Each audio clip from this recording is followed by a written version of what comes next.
쌀쌀하면서도 따뜻한 봄바람을 맞으며 밤 골목을 걷던 한 청년이 어느 집 앞에 다가섰다.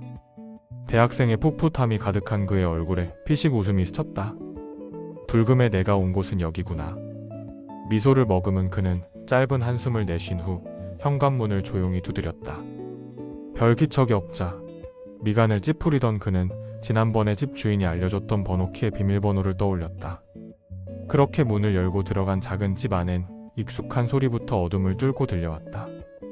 또 시작이라는 표정의 그는 거실 겸 부엌의 형광등을 켜며 집주인을 불렀다. 할머니 주무세요? 곧바로 침실로 향한 그는 조금 열려있는 문을 밀어서 안을 들여다봤다. 예상대로 불이 꺼진 방 안엔 영화를 보다가 잠이 든 할머니가 보였다. 그녀는 그가 1년 전부터 일종의 봉사활동으로 돕는 독거노인이었다. 침대에 누워있던 그녀는 그의 등장에 두 눈을 번쩍 떴다. 올해 71세인 그녀는 염색하지 않고도 흰머리가 하나도 없는 흑발 때문에 훨씬 젊어 보였다. 너 왔어? 몸을 일으켜 앉은 그녀는 침대에 걸터앉는 그가 마치 손자라도 되는 것처럼 친근한 미소를 지었다. 끄고 주무시지 또? 잔소리하던 그는 한창 클라이맥스로 달려가는 컴퓨터 모니터 속의 영화를 바라봤다. 자기 전엔 그래도? 말끝을 흐리는 그녀의 얼굴에선 묘한 수줍음이 느껴졌다. 그 이유를 이미 알고 있는 그는 못 말린다는 듯이 머리를 긁 저겼다. 그렇게 보고도 또 보고 싶어요? 벌써 수천 번은 봤다면서요.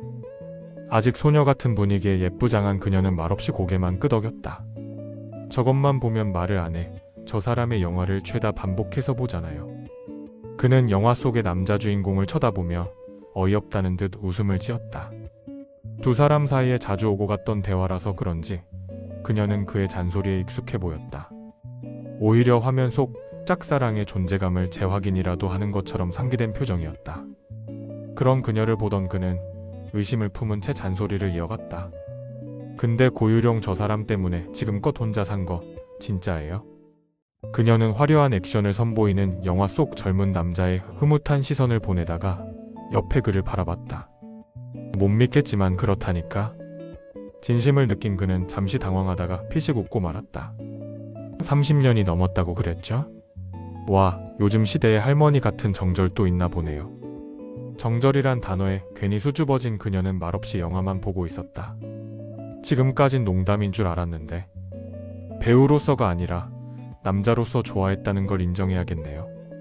그때 이불 속에서 털뭉치 같은 뭔가가 밖으로 나오자 그의 눈이 반갑게 동그래졌다.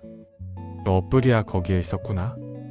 두 사람 사이에 등장한 고등어 태비태비의 고양이는 하품한 후 다시 식빵을 굽기 시작했다. 덕분에 분위기가 전환이 됐지만 곧 방 안엔 침묵이 흘렀다. 집주인과 손님 모두 결말에 다다른 영화에 집중했다. 그는 남자 주인공이 선보이는 현란한 무술 장면에 완전히 빠져들었다가 먼저 입을 열었다. 나랑 같은 또래 같네. 그녀는 그에게 고개를 돌리며 말했다. 맞아. 저 영화를 찍을 땐 시우 너보다 한두 살 정도 많았어. 그렇구나.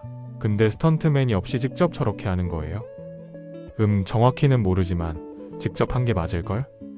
젊으니까 펄펄 나는구나 고유룡. 지금은 완전히 할배가 됐겠네요. 그러자 그녀는 작은 한숨을 쉬며 의미심장한 미소를 지었다. 이제는 나랑 같은 또래지. 그 순간 그의 얼굴에는 무언가가 생각난 것만 같았다. 그럼 지금이라도 가능하다면 고유룡과 만나고 싶어요? 뜻밖의 질문에 살짝 당황했던 그녀는 묘한 미소를 띠며 답했다. 뭐 당연히 영광이긴 한데. 그는 말끝을 흐리는 그녀를 보며 설마 하는 표정을 지었다. 할머니 혹시 지겹도록 돌려보는 저 영화 속의 고유룡한테 빠진 거였어요? 전곡을 찔린 그녀는 창피함에 물든 얼굴로 머뭇거렸다. 아참 넌 고양이 밥이나 주러 가. 그는 화제를 돌려버린 그녀를 보고 짓궂은 미소를 짓다가 작게 웃음을 터뜨렸다. 에이 맞는구나. 여자는 나이가 들어도 마음은 소녀라더니. 갑자기 그녀는 덮고 있던 이불을 걷어버리며 슬쩍 눈을 흘겼다. 너 오늘따라 말이 많구나? 할머니 역시 귀여우셔. 그녀는 계속 키득거리는 그에게 결국 꿀밤을 날렸다. 아, 왜요? 제가 틀린 말을 했어요? 자꾸 기어오르니까 그러지. 말은 그만하고 고양이 밥이나 주러 가. 쳇, 궁금한 걸 어떡해요. 황혼까지도 잊지 못한 특별한 짝사랑이잖아요. 넌 오지랖이 참 넓구나. 뭘 더 알고 싶은 건데? 아까 말했잖아요. 저 영화 속에 저 남자를 좋아하는 거냐고요. 그는 드디어 엔딩 크레딧이 올라가는 영화를 흘끗 보다가 다시 그녀를 바라봤다. 이젠 체념한 듯한 그녀는 잠시 뜸을 들이다가 언성을 높였다. 그래, 내 말이 맞아 됐니? 아, 그게 다예요? 그녀는 기가 찬 표정을 지으며 목소리를 낮췄다. 그래, 난 저 시절의 유룡 씨를 제일 좋아해. 그래서 매일 밤 그 사람의 영화라도 보는 거야. 그녀는 꽤 진지하게 듣고 있는 그를 보며 중얼거리듯 말을 이었다. 그렇게 매일같이 영화라도 봐야지 그 사람을 만나는 것 같고 꿈에서라도 만날 수 있을 것 같아서. 이번에도 그는 말없이 그녀의 다음 말을 기다렸다. 부질없는 사랑으로 보이겠지만 남들이 어떻게 느끼든 내 감정이 중요한 거잖아, 안 그래? 그녀의 진지한 톡백이 이어졌다. 나도 왜 내가 이 나이가 되도록 수십 년을 그 사람에게서 벗어날 수 없는지가 의문이야. 하지만 그녀는 그의 호기심에 가득 차 있는 얼굴을 보고 고백을 이어갈 수밖에 없었다. 그 답을 굳이 찾을 필요가 없다고 생각해. 그냥 한 번뿐인 인생, 계속 그 사람을 사랑하다가 죽을래. 잠시 정적이 흐르자 두 사람 사이에서 식빵을 굽던 고양이는 기지개를 켠 후 침대 밑으로 내려갔다. 죽는 다녀 할머니는 아직 건강하신 편이고 연세치고 젊어 보여요. 그녀는 분위기 전환을 위해서 장난스럽게 말하는 그를 보고 피식 웃기만 했다. 게다가 할머니는 아가씨처럼 행동과 말투가 담백하고 시크해서 왠지 할아버지들에게 인기가 많을 것 같아요. 그는 새침한 웃음만 짓는 그녀를 보고 할 말을 이어갔다. 지금도 주변에서 반려자를 찾는 거 안 늦었어요. 그게 할머니한테도 좋잖아요. 결국 그녀는 감정이 상한 것처럼 미간을 찌푸리며 언성을 높였다. 뭐? 지금 와서 다른 사람을 만나라고? 그럴 거면 진작에 30년 전에 그랬겠지? 참, 할머니도 특이하신 분이네. 하긴 오래도록 묵은 그 고집을 누가 말리겠어요. 그녀가 말없이 시무룩해지자 그는 머리를 긁적이며 침대에서 몸을 일으켰다.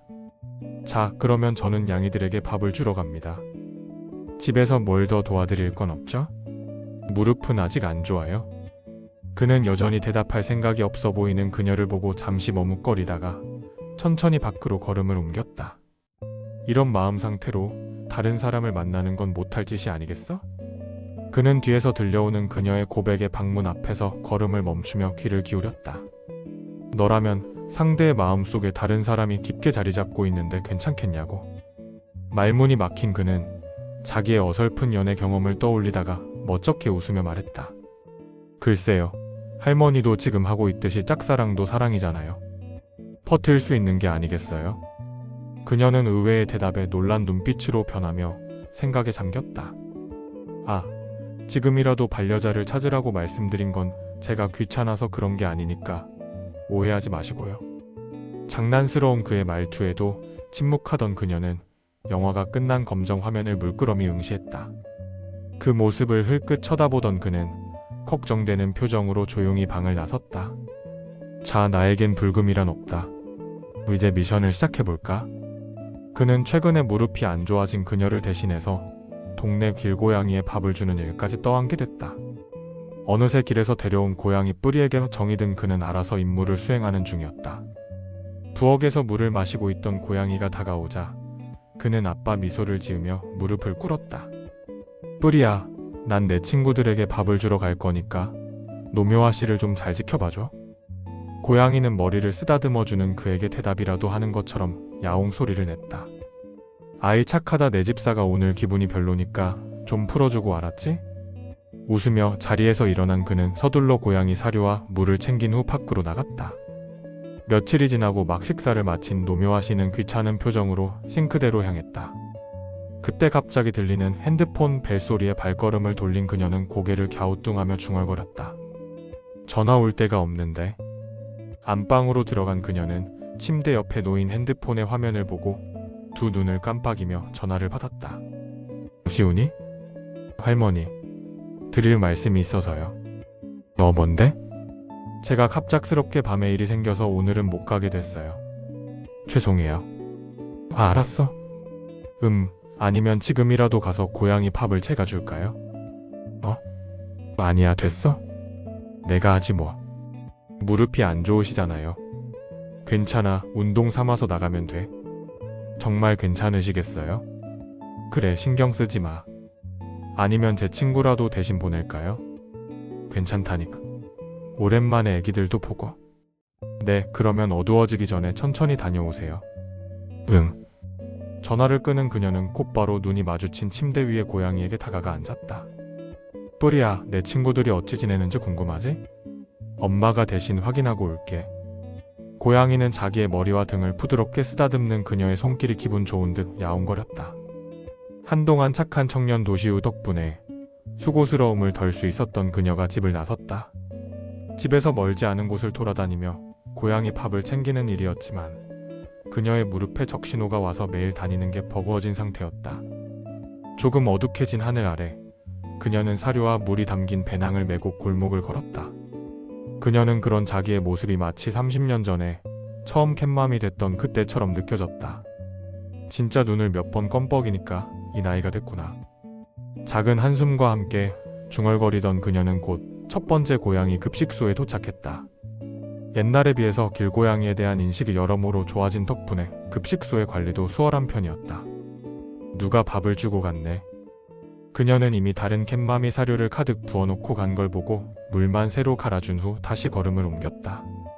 그렇게 마지막 급식소에 다다른 그녀의 얼굴은 오늘따라 눈에 띄지 않는 고양이들 때문에 섭섭해 보였다.